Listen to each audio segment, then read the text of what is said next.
రాయలసీమ ఎత్తిపోతల పథకానికి చంద్రబాబు నాయుడు గారు మంగళం పాడినటువంటి నేపథ్యంలో అనేక సందర్భాలలో మా నాయకుడు జగన్మోహన్ రెడ్డి గారు చంద్రబాబు నాయుడు ఉద్దేశపూర్వకంగానే రాయలసీమ ఎత్తిపోతల పథకాన్ని నీరుగార్చేటువంటి ప్రయత్నం చేస్తున్నాడు అని చెప్పి మాట్లాడడం జరిగింది. అనేక సందర్భాలలో విలేకరుల సమావేశం ఏర్పాటు చేసి కూడా వివరించడం జరిగింది.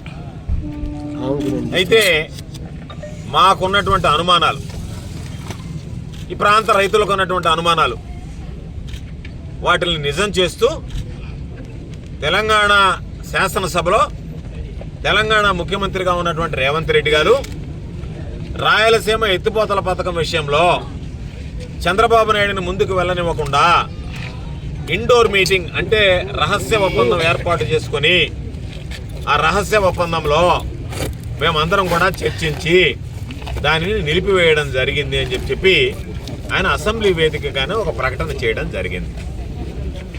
అయితే ఈరోజు మేమందరం మాట్లాడేది ఏమిటంటే, ఏదైతే రేవంత్ రెడ్డి ఒక స్పష్టమైనటువంటి ప్రకటన చేశాడో, రైతులకు సంబంధించి ఎత్తిపోతల పథకాన్ని నిలిపివేయాలని నేను కోరిన మీదట చంద్రబాబు నాయుడు దాన్ని నిలిపివేశాడని చెప్తూ ఇంకా అనేక విషయాలు మాట్లాడడం అని చెప్పి జరిగిందని చెప్పి ఇంక ఏమేమి విషయంలో చంద్రబాబు రాష్ట్ర ప్రజల ప్రయోజనాలను తాకట్టు పెట్టాడనేటువంటిది రేవంత్ రెడ్డి నోటుకుండానే వినాలి. అయితే మేము అడిగేది, ఈ విషయం వెలుగులోకి వచ్చిన తర్వాత రైతులందరికీ చంద్రబాబు నాయుడు ద్రోహం చేశాడు మాకు అని చెప్పని ఈరోజు మాట్లాడేటువంటి నేపథ్యంలో మేము నిన్న సోమశిల జలాశయాలను సందర్శించాలనుకున్నాం. ఈరోజు కండలేరు జలాశయానికి రావాలి అని చెప్పి నిర్ణయించుకున్నాం. కండలేరు జలాశయానికి మేము రైతులతో వెళ్ళి చూస్తే ఈ ప్రభుత్వానికి ఏమి ఇబ్బంది కలుగుతుందో మాకు అర్థం కావడం లేదు. పోలీసుల్ని దారి పొడిగీత టెర్రరిస్టులను పెట్టినట్టు, టెర్రరిస్టులను ఫిల్టర్ చేసినట్టు, సంఘ విద్రోహ శక్తుల్ని ఏదో మామూలుగా జల్లెడు పెట్టినట్టుగా ఎక్కడ పడితే అక్కడ స్పెషల్ పోలీసులను దించి ఉన్నటువంటి మొత్తం జిల్లాలో ఉన్నటువంటి పోలీసులు మొత్తం ఎస్ఐలు, సిఐలు, డిఎస్పీలు అందరినీ ఇక్కడికి తీసుకొచ్చి మమ్మల్ని నిర్బంధించి మేము జలాశయం దగ్గర పోయి వాస్తవాలు మాట్లాడితే వాటిని చూపించి రేపు వీటి గతి ఏంటి, ఈ జిల్లా రైతుల పరిస్థితి ఏంటి అని చెప్పి మేము చెప్తే అది రైతుల్లోకి పోతుంది. ఇప్పటికే కూటమి ప్రభుత్వాన్ని, చంద్రబాబు నాయుడిని చీకొట్టేటువంటి ప్రజలు మరింత రెచ్చిపోతారు. రైతులు ఈరోజు ఆవేదనతో ఉన్నారు. వాళ్ళ ఆవేదన ఆవేశంగా మారుతుంది.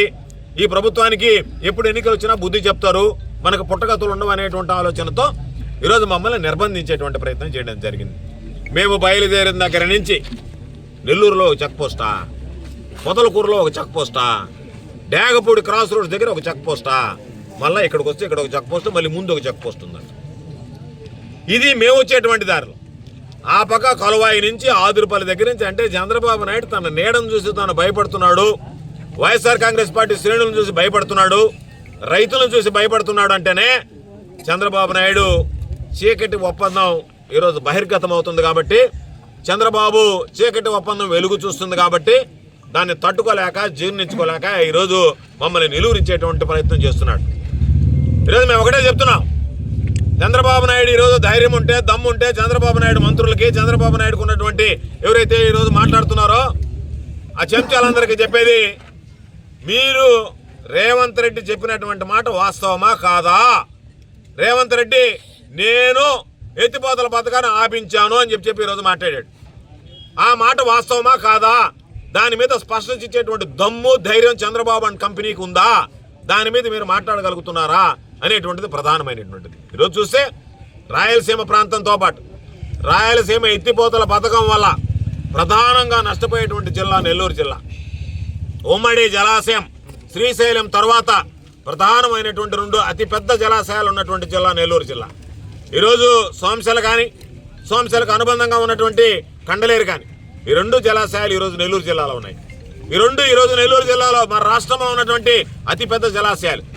ఒక పక్క నువ్వు ఆ రోజు 2014, 2019 మధ్య ఆంధ్ర రాష్ట్ర విభజనకు గురైన తర్వాత అక్కడ ఆంధ్ర రాష్ట్రానికి ముఖ్యమంత్రిగా ఉంటూ ఓటుకి కోట్ల కేసుల విషయంలో అడ్డంగా బుక్ అయితే దొంగలాగా అక్కడి నుంచి పారిపోయి వచ్చి మన ప్రయోజనాలను ఆ రోజు తెలంగాణకు తాకట్టు పెట్టావు. నోరు మెదిపితే తెలంగాణ ప్రభుత్వానికి వ్యతిరేకంగా మాట్లాడితే వాళ్ళు కట్టేటువంటి అక్రమ ఇరిగేషన్ ప్రాజెక్టులు ఏదైతే ఉన్నాయో వాటిని గురించి ప్రశ్నిస్తే నిన్ను ఎక్కడ బొక్కలో వేస్తారోనని చెప్పి భయపడి ఉన్నప్పుడు అర్ధట్లోకి వచ్చినప్పుడు లక్షల ఎకరాల పంట 3-4 తడులు ఇస్తే పండేటువంటి పరిస్థితుల్లో ఈరోజు వదిలిపెట్టాల్సినటువంటి దుస్థితి ఏర్పడింది. పశువులకు వదిలేశారు, ఎండిపోయింది. రైతులు తీవ్రమైనటువంటి ఆవేదనలు పడ్డారు. అందుకే జగన్మోహన్ రెడ్డి గారు చెప్పారు, ఆరోగ్యం బాగలేకపోతే చేతిలో డబ్బు లేకపోయినా ఇన్సూరెన్స్ అనేటువంటిది ఉంటే ఓ ధైర్యం ఉంటుంది, నేరుగా వెళ్ళి ఆసుపత్రిలో ఇన్సూరెన్స్ ద్వారా వైద్యం పొందొచ్చని.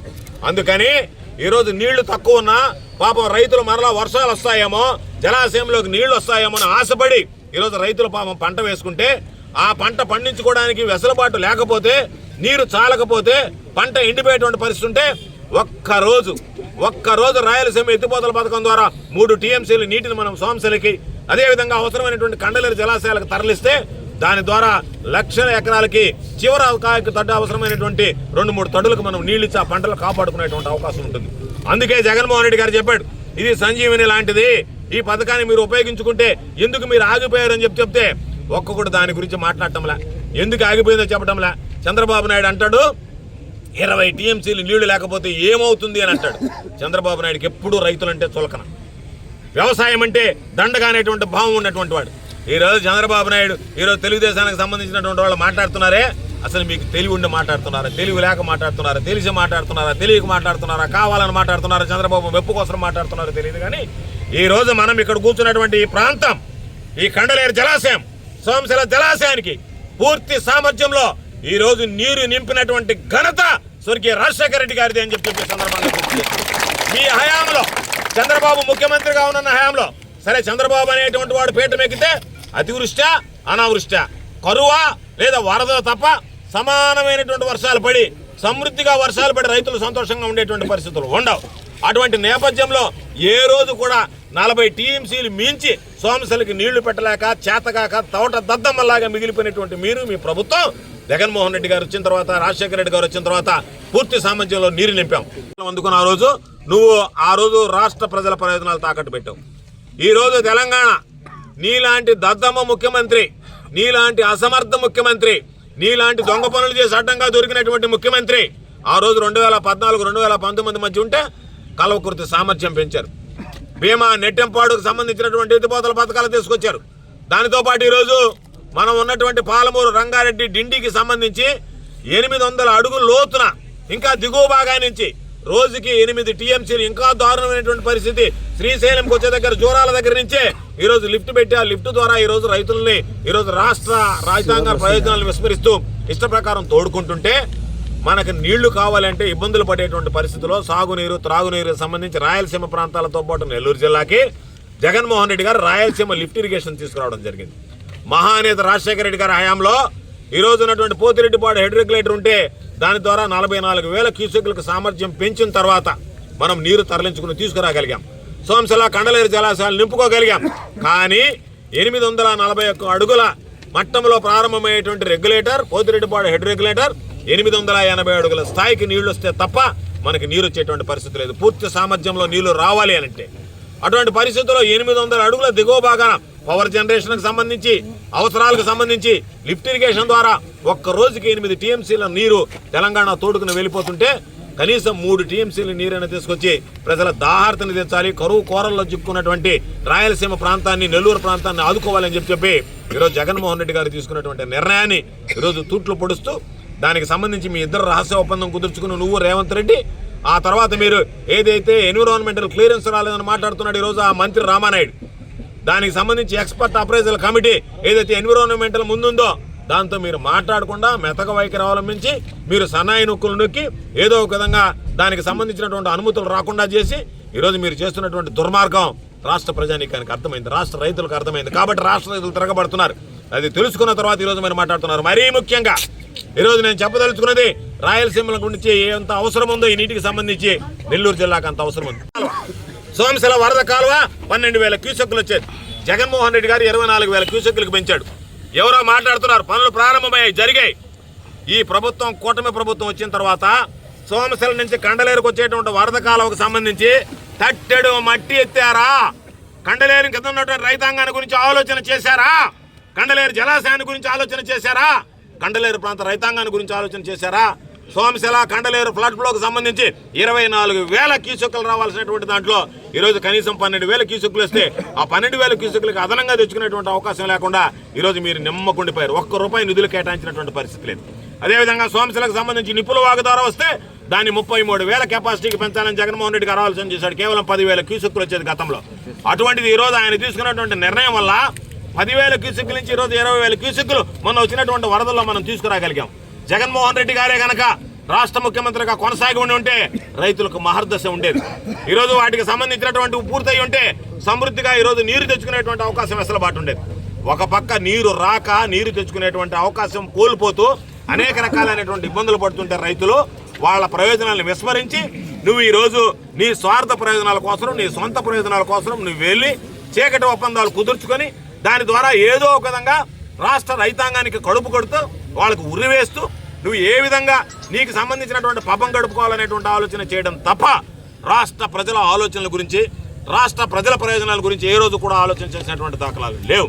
కాబట్టే ఈరోజు మేము తప్పనిసరిగా ఇది ఈరోజు ఆరంభం మాత్రమే. పాపం పోలీసులు పెట్టి చంద్రబాబు ఉలికి పడుతున్నాడు. ఓయమ్మ మాకు వచ్చి చెప్తున్నారు 10 మందే వెళ్ళాలా, అంతకన్నా ఎక్కువ వెళ్ళడానికి ఇబ్బంది లేదు అని చెప్పి మేమనేది ఇదేమి పోలీసులో లేకపోతే చంద్రబాబు నాయుడు జాగిరో కాదు. ఇది రైతులను మమ్మల్ని ద్రోహుల్లాగా చూస్తారా? రైతులను దొంగల్లాగా చూస్తారా? రైతులకి చెక్ పోస్టులు పెడతారా? రైతుల దగ్గరకు వచ్చి రైతులు వెళ్ళి వాళ్ళ హక్కు, వాళ్ళ ఆస్తి జలాశయం దాన్ని వెళ్ళి మేము చూస్తామో పరిశీలిస్తామంటే అడ్డుకునేటువంటి హక్కు చంద్రబాబుకి పోలీసులకి ఎక్కడి నుంచి వచ్చింది? అయినా సరే ఈ ప్రభుత్వం ఈరోజు ఇంకా మాకు పోలీసులు పనిచేయడం లేదు అని అంటున్నారు. కాబట్టి ఖచ్చితంగా ఎవరైతే అతిగా ప్రవర్తిస్తున్నారో, మితిమీరి ప్రవర్తిస్తున్నారో, పోలీసులు అత్యుత్సాహం చూపిస్తున్నారో వాళ్ళెవరిని కూడా గుర్తుపెట్టుకుంటాం, విడిచిపెట్టేటువంటి పరిస్థితి ఉండదు. కాబట్టి నిద్ర లేస్తే ఎవడైతే మమ్మల్ని అడ్డుకున్నాడో, ఎవరైతే మమ్మల్ని విమర్శించారో అధికారులంతా జగన్మోహన్ రెడ్డి గారు రావాలన్నా వద్దా అని చెప్పి దేవుడికి పూజలు చేయండి. తప్పనిసరిగా 2029లో ఎవరు ఎన్ని రకాలైనటువంటి ఆలోచనలు చేసినా ఈ రాష్ట్రానికి తిరిగి జగన్మోహన్ రెడ్డి గారు ముఖ్యమంత్రి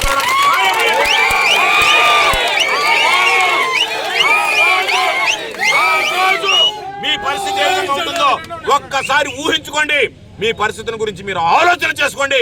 ఈరోజు చంద్రబాబు చెప్పాడనో, లేదా మీ ఎస్పీ గారు చెప్పారనో, మీ ఐజీ గారు చెప్పారనో, మీ డీజీపీ గారు చెప్పారనో, మీరు మితిమీరి హద్దులు మీరు ప్రవర్తిస్తే దానికి మూల్యం చెల్లించుకోవాల్సినటువంటి పరిస్థితి ఏర్పడుతుందని చెప్పి సందర్భంగా నేను హెచ్చరిస్తున్నాను. మీద ప్రభుత్వాన్ని నిలదీయడం అంతే తప్ప పోలీసులు వచ్చి మమ్మల్ని మీరు నిలదీస్తే మేము నిర్బంధిస్తాం, మేము 10 మందిని పంపిస్తాం, 5 మందిని పంపిస్తాం, పాసులు ఇచ్చి పంపిస్తాం, మీ కారు నెంబర్లు ఇస్తే పంపిస్తాం అని చెప్పి దారి పొడిగిత అడ్డుకున్నారంటే చంద్రబాబు తప్పు చేశాడు కాబట్టి, చంద్రబాబు దొంగలాగా దొరికిపోయాడు కాబట్టి ఈరోజు రాయలసీమ, నెల్లూరు ప్రాంతాలకు సంబంధించి చంద్రబాబు నాయుడు తీసుకున్నటువంటి నిర్ణయం శరాఘాతంలో మారింది కాబట్టి ఈరోజు చంద్రబాబు తన నీడలు చూసి తాను భయపడేటువంటి పరిస్థితి ఏర్పడింది. కాబట్టి నాకు పుట్టగతులు ఉండవేమో, కాబట్టి దీన్ని అణిచివేయాలి. ఇది గనక ఊపందుకునిందంటే ఏ విధంగా మన మెడికల్ కాలేజీలకు సమస్య ఏ విధంగా ప్రజల్లోకి వెళ్ళిందో రైతులు ఈరోజు రైతుల్లోకి వెళ్ళినటువంటి సమస్య. కాబట్టి ఎంత త్వరగా వీలైతే అంత త్వరగా దీన్ని అణగదొక్కాలా, వీళ్ళ గొంతుని నొక్కేయాలా అనేటువంటి దుర్మార్గమైనటువంటి ఆలోచన చేస్తూ ఈ దుందుడికి చర్యలకు పాల్పడుతున్నాడు తప్ప మరొకటి కాదు అని చెప్పే సందర్భంగా హెచ్చరిస్తూ మేమందరం కూడా ఈరోజు ఈ ప్రాంతానికి సంబంధించి ఈరోజు వైఎస్ఆర్ కాంగ్రెస్ పార్టీ ఇన్ఛార్జిగా ఉన్నటువంటి సోదరుడు నేదురుమల్లి రామ్ కుమార్ రెడ్డి గారి ఆధ్వర్యంలో ఈ ప్రాంతానికి వస్తే ఆయన వచ్చే లోపలనే మమ్మల్ని ఇక్కడ పానివం, మేము నిలువరిస్తాం, మిమ్మల్ని అందరినీ తరిమేస్తాం.